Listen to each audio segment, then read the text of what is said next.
Now, DA leader John Steenhuisen says the 2024 SONA was the last to be delivered by the ANC. Steenhuisen has called the last 5 years a period in which South Africa has regressed into a state of decay.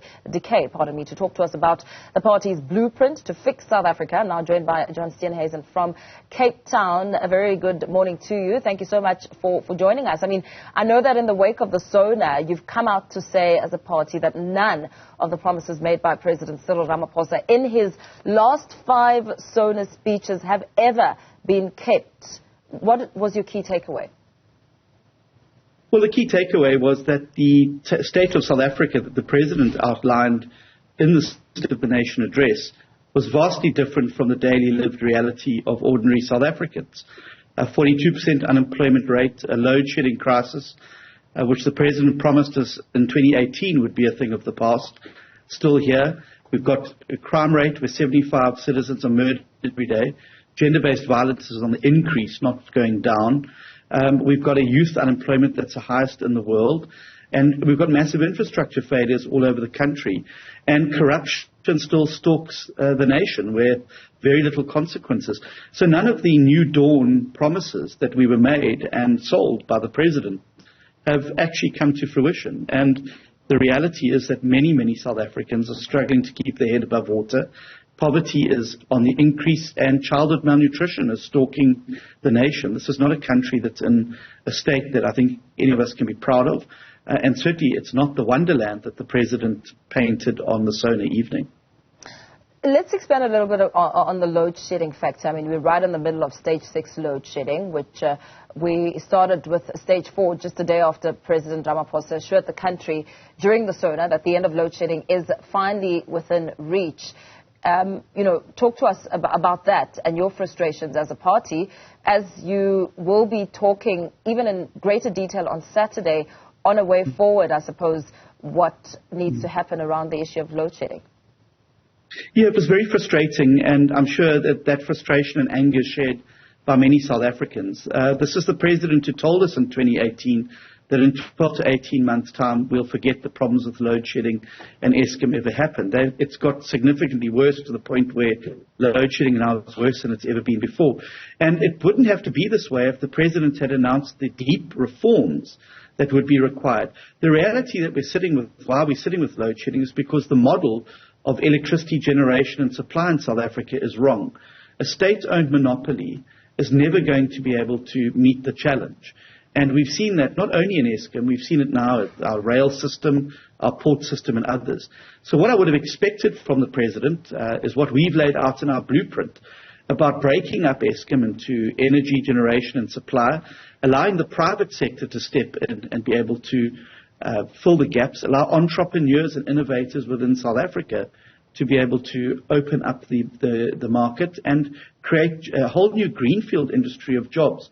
By clinging to a state-owned monopoly, the government is not going to move through this problem. And the longer we keep trying to flog the dead horse that is Eskom, the longer we're going to not have electricity in our homes, in our factories and in our businesses, and it's going to continue to hobble us.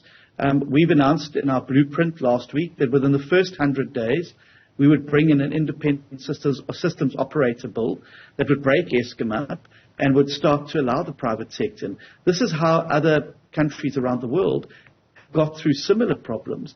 But it seems the President and the ANC just cannot let go of these big state-owned monopolies that crowd out the private sector and end up with these massive inefficiencies where things end up breaking and not working and certainly not progressing. I see you've had what appears to be a change of heart by the looks of it in a surprising development. You declared your support for the declaration of a state of disaster to deal with the Eskom crisis as far back as May of last year, only to turn around and reject it when President Ramaphosa embraced your idea. What's behind that? I mean, a lot of people have seen it as flip-flopping.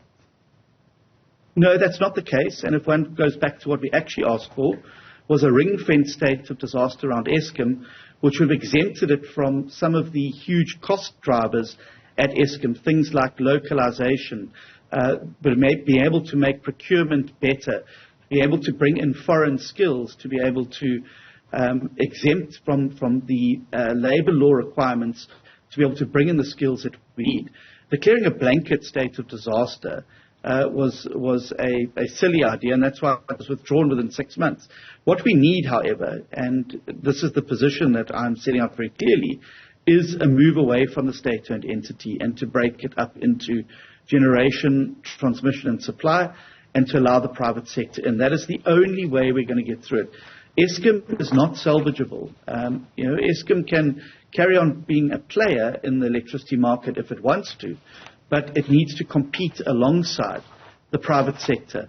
Eskom also represents the single biggest blowout on the balance sheet of South Africa.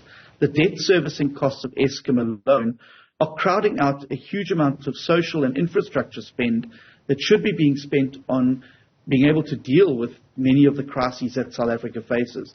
The longer Eskom stays on the balance sheet, the longer it's going to continue to inhibit us from being able to invest in roads, rail, harbours, and other things that drive the economy and attract investment to the country. I mean, as you try and just flesh out this position on the topic, what has also been seen insofar as reaction is concerned, several journalists and commentators alike saying that your party decided to now gaslight voters and journalists by claiming that there was no contradiction initially between your position as a party before and now after the State of the Nation address. And, one political analyst, in fact, was saying that, describing this sort of move as a serious own goal for the DA.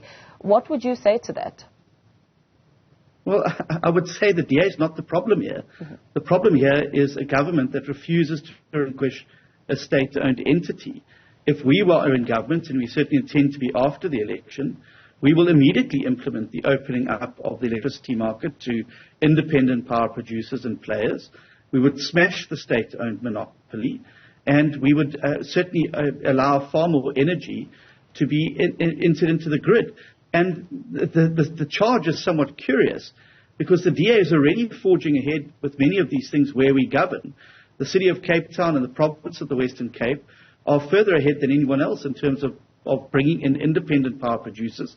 And the city of Cape Town is the first metro in the country that is actually offering a feed-in tariff, where businesses who are generating electricity through solar and other means are able to feed their excess into the grid and to be paid for it. This is a huge incentive for private operators to be able to come there. So unlike the government, who talk a good game, we have sound policies, and we're implementing these policies where we govern, and they are bringing relief. Now imagine if we could do what we're doing in the Western Cape on a national scale. We would be out of the woods of this energy crisis far, far quicker, and we'd be able to then genuinely be able to go to the world and say, invest in here. I find it really odd that analysts and journalists seem to see the DA as the problem here, when the DA is actually the solution. And not only are we talking about it, we're proving it where we govern. Yeah, it was just the sudden change of remarks before and after the State of the Nation address. But that's fine. We'll leave it for another day. Sorry, I do need to correct you there. There was no change. I delivered the blueprint of the alternative offer of the DA last Tuesday, long before the SONA. So it's very odd what comments journalists are trying to compare now with what was said before and after the SONA.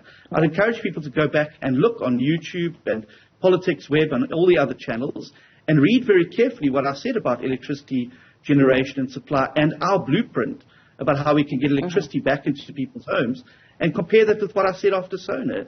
It is absolutely consistent.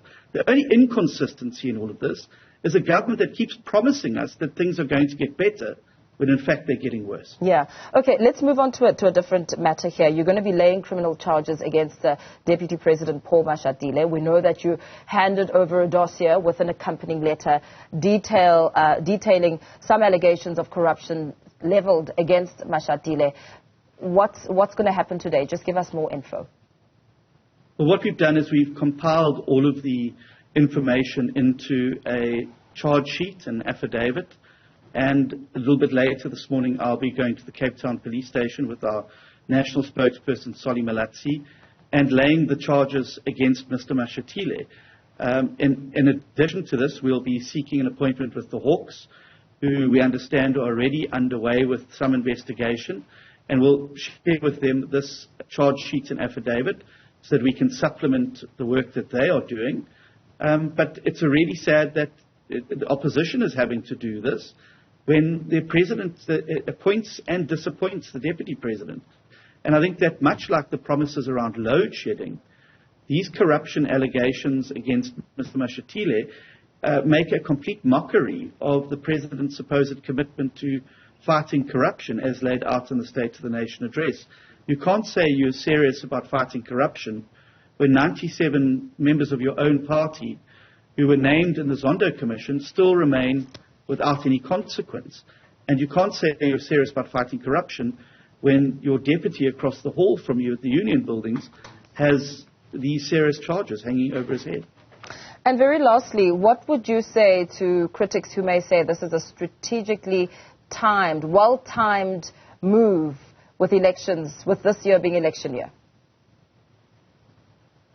Well, you can only lay the charges when the charges come to light.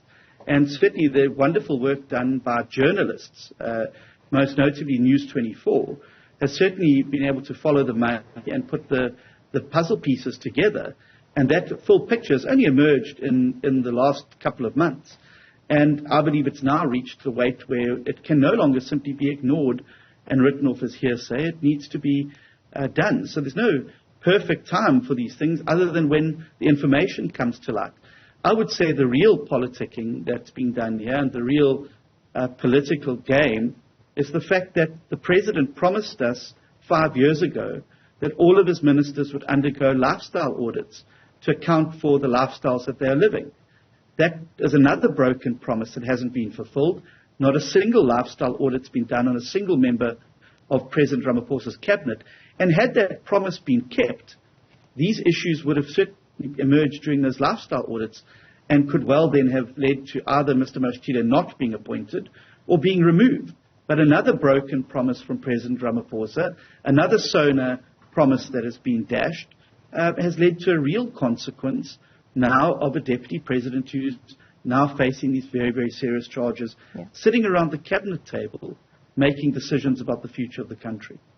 Very well. Thank you so much for being in this conversation with us, dear leader John Steenhuisen, speaking there about some of the moves when it comes to Deputy President Paul Mashatile, the DA laying criminal charges against him over allegations of corruption today.